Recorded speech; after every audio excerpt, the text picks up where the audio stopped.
साऱ्या दुनियेची आई आदिमाया अंबाबाई, साऱ्या दुनियेची आई. नमस्कार. मी शुभांगी मिलिंद तुमच्या सगळ्यांचं स्वागत करते शाईन विथ शुभांगी मिलिंद या पॉडकास्टमध्ये. मैत्रिणींनो, आपल्याला माहितीच आहे, आत्ता आपण नवरात्री विशेष भाग घेतोय आणि या नवरात्री विशेषमध्ये आपण अनेक कर्तृत्वान स्त्रियांशी गप्पा मारतोय. खरं तर हा पहिला एपिसोड आहे आणि ज्याप्रमाणे मी सुरुवात केली की आदिमाया अंबाबाई, माझ्यासाठी मी जिला आदिमाया म्हणून चिडवते, ती माझी आई, माझी आदिमाया, हिच्यापासून मी सुरुवात करते. माझी आई आहे नक्कीच, ती अभिमानाची गोष्ट आहे, पण या आईपेक्षा तिचं स्वतःचं कर्तृत्व खूप जास्त आहे. आजपर्यंत वयाच्या जवळजवळ 65व्या वर्षी ती आत्ता आहे, पण इतक्या काही गोष्टी ती करते आणि आमच्यासाठी ती सतत एक प्रेरणा राहिली आहे. मुलं म्हणून आम्ही नक्कीच तिचं कौतुक करू, पण या व्यतिरिक्त अगदी समाजामध्ये, सातारा जिल्ह्यामध्ये सुद्धा तिचं खूप मोठं काम आहे. आणि म्हणून मला जी सुरुवात करायची ती माझ्या आदिमायेपासून, माझ्या अंबाबाईपासून करायची आहे. माझी आई माझी आदिशक्ती आहे. माझी आई आहे आमच्या मायलेकीच्या या गप्पा नक्कीच तुम्हाला आवडतील आणि या गप्पांमधून प्रेक्षकांनाही काही प्रेरणा मिळेल अशी माझी अपेक्षा आहे. आईचं माहेर मूळचं वाईचं, त्यानंतर ती साताऱ्यात स्थायिक झाली. एकत्र कुटुंब 16-17 लोकांचं. त्यानंतर वडिलांबरोबर माझ्या व्यवसायाला तिनं साथ दिली. आम्हा सगळ्यांचं, आम्ही 3 भावंडं, आमचं शिक्षण तिनं व्यवस्थित पार पाडलं. आणि हे सगळं करत असताना तिने तिचे छंद खूप छान जोपासले. कुटुंब खूप छान एकत्र ठेवलं, सगळ्यांना बांधून ठेवलेलं आहे. आणि आजही हे सगळे म्हणजे आज एकत्र कुटुंब बघणं अगदी दुर्मिळ, पण अगदी एकत्र मोठं कुटुंब गोकुळासारखं एकत्र नांदतंय. या सगळ्या प्रवासाची थोडी चुणूक आमच्या दोघींच्या गप्पांमधनं तुम्हाला मिळेल अशी अपेक्षा आहे. आई, तुझं या कार्यक्रमात स्वागत. माझ्या आईचं नाव अर्चना खुर्द आहे. नमस्कार. नमस्कार. येस. तर मिसेस अर्चना खुर्द, आज तुमचा इंटरव्ह्यू तुमची मुलगी म्हणून घेते आणि मला खूप अभिमान आहे की आज माझी आई, आईला जगासमोर आणताना तिचं कर्तृत्व, तिच्या आजपर्यंतचे जे काही काम आहे ते जगासमोर येईल. आणि नक्की तुम्ही सर्वांनी हा एपिसोड पूर्ण बघावा अशी विनंती करते. आणि आता आईकडे वळते. आई, म्हणजे आम्हाला जसं जन्म दिला किंवा त्यापासून आपलं नातं आहे, आम्ही ओळखतो, पण थोडंसं सगळ्यांना तुझ्या माहेराविषयी किंवा तुझी सुरुवात, लहानपण याबद्दल ऐकायचं आहे. आमच्या प्रेक्षकांसाठी थोडं त्याबद्दल सांगशील का? नमस्कार. माझं नाव अर्चना खुर्द. माझं माहेर वाई आहे. वाईत मी ब्राह्मणशाहीमध्येच लहानाची मोठी झाली. आणि तसं आमचं वाई दक्षिण काशी असल्यामुळं सगळा गणपती वगैरे गणपतीचं मंदिर आहे, त्यामुळे ते प्रसिद्धच आहे सातवाई मधलं. आणि वाईमध्ये ब्राह्मणशाही हा एरिया खूप छान आणि वाई ही पण सुंदरच आहे. मी नेहमी म्हणजे आता कुठल्याही स्त्रीला, जसं मी तुझा इंटरव्ह्यू घेते, स्त्रीला माहेरची ओढ असते. पण मी नेहमी लहान असताना किंवा अजूनही आमचे अण्णा असे म्हणायचे किंवा अण्णांनी हे शिकवलं, हे तू नेहमी म्हणायचीस. आणि मला आठवतं म्हणजे आज माझ्या 2 मावश्या, मामा सगळे आहेत, पण तुम्ही खूप भावंड होतात. तर लहानपण कसं गेलं गाई तुझं? लहानपण म्हणजे कसं की सगळ्यांमध्ये आम्ही तिघही भाऊ, म्हणजे दोन बहिणी भाऊ. आणि भाऊ पण माझा स्वभावाला चांगला होता. आम्ही प्रत्येक गोष्ट छोटीशी जरी असली तर सगळे एकमेकांना देणं करणं हे असायचं. आणि तिथं शेजारीही चांगला होता, त्यामुळे शेजारी पण असं आम्ही, परिस्थिती आमची तशी बेताची होती, पण सगळे साथ देणारे होते. आणि सगळ्यांना आम्ही काही करून राहत होतो. भाऊ तर माझा खूप छान होता स्वभावाला, आहे आहे म्हणजे चांगला आहे स्वभावाला. आणि दोन बहिणी आहेत, त्यातली आता एक मध्ये एक्सपायर झाली आणि एक मिरज मध्ये राहते, पण छान आहे, म्हणजे ती पण छान आहे. ती पण, तिला पण 3 सून आहेत, तिथं पण सगळं छान आहे. Yes. आता वाईमध्ये आपलं म्हणजे मामाचं घर किंवा आजोबांचं घर अगदी हे, तसं म्हणाल तर तुम्ही भावंड आणि आजी आजोबा अण्णा एवढेच होते. पण तिथून तू जेव्हा लग्न करून सासरी आलीस, तेव्हा इथं मात्र खूप मोठा घोटाळा होता. तर म्हणजे आम्ही प्रेक्षकांना सांगायला मला आवडेल की आम्ही जवळजवळ 16-17 लोक एकत्र कुटुंबात राहत होतो. माझ्या लग्नापर्यंत आई 23 वर्ष एकत्र राहिली. तर त्यातले काही मजेशीर अनुभव आहेत का, की किंवा आता आठवलं की हसू येतं? नक्कीच. म्हणजे कसं झालं, मी तसं पाहिलं तर खूप छोट्या, म्हणजे माहेरी लिमिटेड होती. आणि इकडं आल्यावर एकदम सासू सासरे, दोन दीर, एक नंदूबाई आणि सासरे शिक्षक होते. त्यामुळे घरी येणारी लोक भरपूर होती. शिवाय स्वयंपाक करायचा आहे म्हटलं तरी जनरली 15-16 लोक म्हणजे अशी असायची, बायाची 3-4. कधी काही करायला घ्या, कोणतरी लोक ऍड असायचं. आई, म्हणजे ठीक आहे, गृहिणी म्हणून किंवा एकदा लग्न झाल्यानंतर नवविवाहिता म्हणून तुला संसाराची जबाबदारी पडली. इतक्या सगळ्या लोकांच्यात तू सहभागी होऊन किंवा त्या सगळ्यांची जबाबदारी तू घेतलीस, कारण बऱ्यापैकी काका त्या सगळे लहान होते जेव्हा तुझं लग्न झालं, तेव्हा त्यांची शिक्षण होय चालू होती. ना. म्हणजे घरात तर तुझा गृहस्थीमध्ये खूप मोठा हिस्सा होता, कारण तुझ्या जेव्हा सगळं घर छान चालायचं. पण या व्यतिरिक्त तू व्यवसायात पण नवीन आलीस, कारण आधीचा माहेरचा आपला पूर्वापार जातीवंत शिंपी व्यवसाय होता. आणि मला माहिती आहे तुला ते थोडं म्हणजे त्या व्यवसायात जायचं नव्हतं. पण प्रिंटिंग प्रेसच्या व्यवसायात तू कशी आलीस? हे बरोबर आहे तुझं म्हणणं, कारण मला शिवणकामाविषयी त्यावेळी आवड नव्हती. आणि कारण वडील खूप काम करायचे त्यावेळी. आणि घरात पाहिलं तर म्हणजे खूप कष्ट केल्यावर सुद्धा तसा इन्कम सोर्स मिळत नाहीये. हे माझ्या त्यावेळीच्या त्यावेळी लक्षात आलं होतं त्या वयात. आणि मग लग्न झाल्यावर मी म्हटलं "बाबा, आता प्रेस आहे म्हणजे मला यातलं तर काहीच माहित नाहीये." मग मी आमच्या अण्णांना म्हटलं की बाबा मी तिथं जाणार आहे, मला त्यातलं काहीच माहित नाहीये. आणि करावं लागेल ही कल्पना नव्हती बऱ्यापैकी. पण लग्न झाल्यावर बऱ्यापैकी मला काहीच अनुभव नसताना म्हणजे कदाचित आता कधी आता एक साधी गोष्ट असते की अधिक चिन्ह काढ. आता आपल्याला कळलं पाहिजे अधिक म्हणजे काय आहे. पण हे मला ते दिसायला उलटी असायची अक्षरं. आणि आत्ताचा प्रेस आणि पूर्वीचा प्रेस यामध्ये खूप डिफरन्स आहे. हो. आणि त्यावेळी मग त्या प्रेसमधलं म्हणजे बऱ्यापैकी ते टाईप म्हणजे ते खेळ म्हणायचो आम्ही त्याला, ते जुळवणं. हे तसं बऱ्यापैकी म्हणजे मला काही सुरुवातीला नाही वाटलं. म्हणजे असं अवघड गेलं. पण नंतर काही नाही. मग आम्ही घरातली कामं करत करत थोडी मदत करायची. मग मग पेपर टायपिंग करून म्हणजे आता काही टायपिंग शब्द नव्हता. ते अक्षरं जुळवायची. कंपोज करणं म्हणायचं मला वाटतं कंपोज आपण. करणे म्हणायचो. ते हम्म. करायचे. मग असं कधी कधी एक दोन ओळी कर, एक दोन ओळी कर असं हळू करत करत मग अख्खेच्या पेपरच्या पेपर टायपिंग करायला सुरुवात केली. मग मशीनमध्ये पण थोडासा इंटरेस्ट घेतला. मग त्यावेळेला लाईट गेली ना, की फार हे व्हायचं, की लाईट तर गेलेली आहे, काम तर करायचंय. मग दोघं आम्ही पायावर मशीन चालवायचो. हो, हा आता तसं तर नाही राहिलं. बरोबर. म्हणजे तेव्हा तू एवढ्या मोठ्या संयुक्त कुटुंबाची जबाबदारी घेतलीस, परंतु त्याचबरोबरीनं मला आठवतंय की आई आणि पप्पा म्हणजे आजोबा बऱ्यापैकी बाहेरचा सगळा व्यवसाय आणणं किंवा मार्केटिंग आपण म्हणू आजच्या भाषेत बरोबर आहे, ते बरोबर करायचे. आहे. पण ऑपरेशन्सचा आणि डिलिव्हरीपर्यंतचा पूर्ण पाठ हा तुमच्या दोघांकडे होता. होय, जे काही आहे त्याने ती आणि आपल्या कुटुंबाचा मिळकतीचा तो एकच सोर्स होता, मेजर होय. आपण म्हणतो. तर तो तू सांभाळलास. यात काही मजेशीर अनुभव आले का ग? म्हणजे सासरे पण यामध्ये आम्हाला खूप म्हणजे सहकार्य करायचे. सासूबाई पण काम करायला लागल्या. अशा कधी म्हटल्या नाहीत, की तू हे करू नको, तू ते करू नको. मी घरातलं करून हे करायचो. आणि व्हायचं म्हणजे काय ते जमायचंच नाही सुरुवातीला. मग टाईप केलं तरी ते खाली पडायचं किंवा अक्षरं जरी त्या ओळी करायच्या त्या स्टिकमध्ये. मग ते स्टिक जर पडली, तर जेवढं तुम्ही केलंय ते सगळं बाद थोडक्यात. मला एकदा तू खूप चिडलेली आठवतीयस ग. खूप हां, काहीतरी मोठा घोळ केला होता आम्ही लोकांनी. काय झालं होतं काय? काही नाही त्यावेळेला म्हणजे कसं झालं होतं, की सगळे जेवायला बसणार होतो आणि तेवढ्यात मला वाटतंय तुम्ही सगळे म्हणजे तुम्ही दोघं तिघं होता. धाकटे दीर, मधले दीर आणि तू. आणि ह्यांनी तो बँकेचा एक नमुना रोलिंग वगैरे घातलेला असायची. मग तो नमुनाच तुम्ही खाली पाडलात. मग सासरे म्हणजे सासरे खूप चिडले. ते म्हणे नाही करूया आता यावेळी म्हणजे तुझ्यावर जास्त हे होतं ना त्यांचं. ते म्हणे काही नाही यावेळी दिवाळी वगैरे काही नाही. आता ते सगळं पहिलं दुरुस्त करायचं. सगळं तो आणि तो टाईप वेगळा करणं आणि परत तो ज्यातल्या त्यात टाकून ते करणं म्हणजे फार जिकिरीचंच काम होतं ना. आणि तू पप्पांना खूप समर्थ साथ दिलीस. म्हणजे तुमच्या दोघांचा जोडा म्हणजे लक्ष्मीनारायणचा जोडा होता. मला अगदी आठवतं. जिथे जाल तिथे तुम्ही दोघं असायचात. आणि पप्पांना एक अजून फार सवय होती. आम्ही तेव्हा चिडवायचो पण किंवा रागवायचो पण की अगदी रस्त्यात येणाऱ्या जाणाऱ्याला पण ते बोलवून जेवायला खावायला घालून पाठवायचे. म्हणजे घरातली आपल्या ती प्रथाच होती. अ, पण या सगळ्यानंतर मी तर लग्न झालं होतं पप्पा गेले तेव्हा मी माझ्या संसारात सुखी झाले होते. पण पप्पा गेल्यानंतर या माझे दोन्ही भाऊ योगेश आणि शुभम शिकत होते.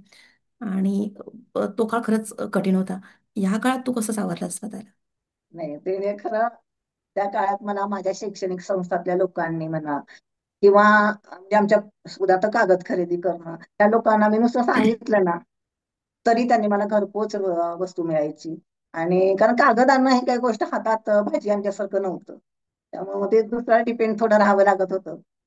पण थोडं करत गेले मॅनेज. वाटायचं कधी कधी नको हे.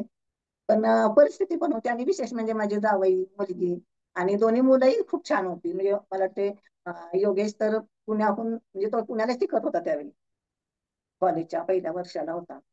आणि हे मला वाटते 2011 मध्ये गेले. आणि अशा अचानकच म्हणजे असं काही झालंय किंवा काही जास्त आज दिवस आजारी वगैरे असं काहीच नव्हतं. पण मग मुलांनी तर तसं सावरून धरलं की नाही यात होते. मग दोन्ही मुलं करू लागायची मला. शुभम पण माझा आई थांब मी इथनं पैसे घेऊन येतो. आई थांब मी तुला घड्या घालायला मदत करतो. इव्हन शेजारी पाजारी जरी तो म्हटलीस ना ह्या लोकांचा असा बऱ्यापैकी सिंहाचा वाटा म्हणता येईल असं झालं. ऐकून येते.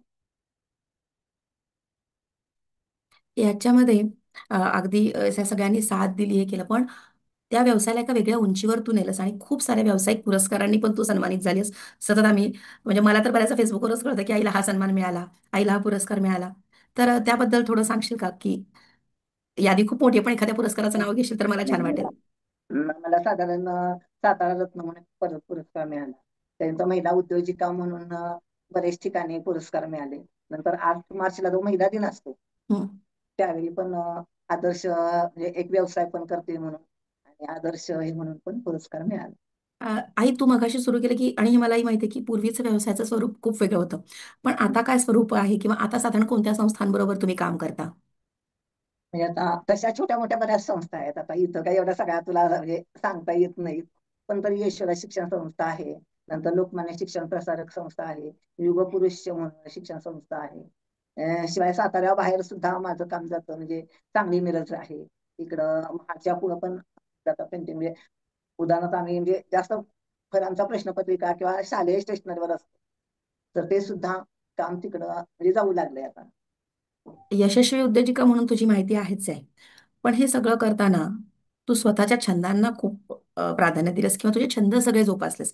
कारण काम आपलं अहोरात्र चालू असायचं आणि त्यातून वेळ मिळेल तेव्हा तुझे छंद जोपासत होतेस. म्हणजे मला अगदी आठवतं, थोडासा वेळ मिळाला की अगदी शेजारच्या एखाद्या कोणाकडे जाऊन तू एखादी बाहुली करायला शिकून यायचीस किंवा बरंच काही घरात तुझं चाललेलं असायचं. आणि त्या काळात म्हणजे आत्ताच्या काळातल्या मुलींना कदाचित रुखवत किंवा काही घरात हँडमेड डेकोरेशनची एवढी ये नाही. पण त्या काळात खूप क्रेज असायची की रुखवत कोणाचा किती छान आहे. आणि प्रत्येकीच्या रुखवतात एक वस्तू हवीच असायची नातेवाईकांच्यात किंवा मित्रमैत्रिणींच्यात. ती म्हणजे माझ्या आईच्या हातचा मण्यांचा गणपती. हो. आणि कायम कधीही बघावं तुझ्या हातात एक मण्यांचा गणपती कायम कुणासाठी तरी घातलेला असायचा शिव. तर अशा खूप वस्तू तू बनवतेस किंवा करतेस. मला त्याबद्दल थोडं सांग, कारण तो मला मुख्य हा आहे की व्यवसाय संसार सगळं जपून आपले छंद पण कसे जोपासतात. आणि कसं झालंय इन्कम करायचं म्हटलं ना की मला गणपती करायला खूप आवडायचा. आणि म्हणजे मी वाईमध्ये असतानाच कुणी काय रुखवताला मागणं करणं असं असायचं. मग एखादी सहज म्हणायची नाही गं, हा मी गणपती पाहिलाय माझ्या लग्नासाठी हा एवढा गणपती करून दे गं. आणि त्यावेळी असं काही युट्यूब वगैरे ह्याची काही साथ नव्हती. त्याची बरोबर. गोष्ट समोर घ्यायची हम्म. आणि मग ते म्हणे मुजा करा असं करत करत हळूहळू शिकत गेले. आणि मग बरोबर. वाईमध्ये पण मी माझ्या काही मैत्रिणींना म्हणा किंवा कुणाला असं रुखवतात गणपती दिले, कुणाला काही छोट्या मोठ्या खवल्या दिल्या. आता मध्ये मी विठ्ठल रखुमाईचं एक केलं, मग विठ्ठल रखुमाई दिल्या. असं म्हणजे थोडं थोडं जेवढं मला जमेल. पण त्यात होतं कसं माहितीये का, बिनकामात कसं की घरात कोणी काही हाक मारली जरी दोन्ही सुनबाई आहेत, पण एकीच जरी हाक मारते मला ऐकू येत नाही. हो, मग ही माझी पण तक्रार आहे. आई असं, "अगं तुम्हाला किती हाका मारल्या?" "नाही गं माझं लक्ष नव्हतं गं, मी या मन्यात होते." असं काहीतरी म्हणायचं. पण ते मग त्या जरी काय म्हटल्या, तर त्यातनं हे निघायचंच नाही. म्हणजे मन निघतच नाही. आपलं नाही विनतच बसायचं. "थांब गं मला एवढा लाल मणी ॲडजस्ट करायचा आहे. थांब गं मला हे करायचंय." असंच म्हणजे. हो. क्रोशेचं पण खूप काम तू केलंयस. म्हणजे आता क्रोशे खूप आपण ग्लॅमरस झालंय. आपण युट्यूब व्हिडिओ इन्स्टावर बघतो की क्रोशेचं काम करणाऱ्यांना किती रिस्पेक्ट आहे. पण आईच्या हातात ती सुई पण सारखी असायची. म्हणजे मला आठवतं एक स्कार्फ मलाही तू विणायला लावला होतास. एकमेव तेवढ्या आयुष्यात केलेली मी कलाकुसर असेल. अ, मला खूप ठिकाणी तू अर्थात प्रोत्साहन दिलंस, खूप क्लासेसला घातलंस, बऱ्याच गोष्टी मी शिकले. पण पूर्णत्वास नेलेला तो एक स्कार्फ होता. पण लोकरीचं पण खूप काही काम तू करतेस. काही असेल तर आमच्या प्रेक्षकांना दाखव ना प्लीज, लोकरीचे किंवा यांच्या वस्तू. तर काय झालं मी केलं होतं ते बऱ्यापैकी लोकांना दिलं. म्हणजे एक दोन हं, तोरणं केली होती हं, किंवा असं किरकोळ छोट्या छोट्या बाहुल्या केल्या लोकरीच्या. पंच्या बाहुल्या पण मी करत होते. हं. आणि आता माझ्याकडे जास्त बघण्यासाठी म्हणून असेल तर मोत्यांचंच आहे. दाखव ना. आणि त्यातले असेल काही दाखवण्याजोगं जवळ तर नक्की आम्हाला बघायला आवडेल. हो दाखवूया की. हो. आणि हे सगळं करत असताना अ, खूप वेळा असं होतं की एखादी गोष्ट शिकायची राहून गेली, पण आता बऱ्यापैकी तू हे करत असतेस किंवा वस्तू करत असतेस. पण मला एक अजून आठवतं की मागच्या 1-2 वर्षापूर्वीच्या दिवाळीमध्ये तुम्ही आकाश कंदील करून लोक विकतात, पण आम्ही वाटले होते असं आम्ही चिडवतो. हो. खूप सुंदर मण्यांचे आणि दोऱ्यांचे आकाश कंदील, वेगळी कल्पना होती. मायक्रॉनचे गेले होते. मायक्रॉनचे आकाशकंदील पण तुम्ही करून वाटले होते. माझ्याकडे पण आता 3 आहेत. माझ्या प्रत्येक गॅलरीमध्ये वेगवेगळे आकाशकंदील दिलेले लावते मी. हं. तर हे आहे. मग काही वस्तू तू दाखवू शकशील का त्यातल्या असतील तुझ्या जवळ तर? आहेत की. चालेल, दाखव ना. दाखवू.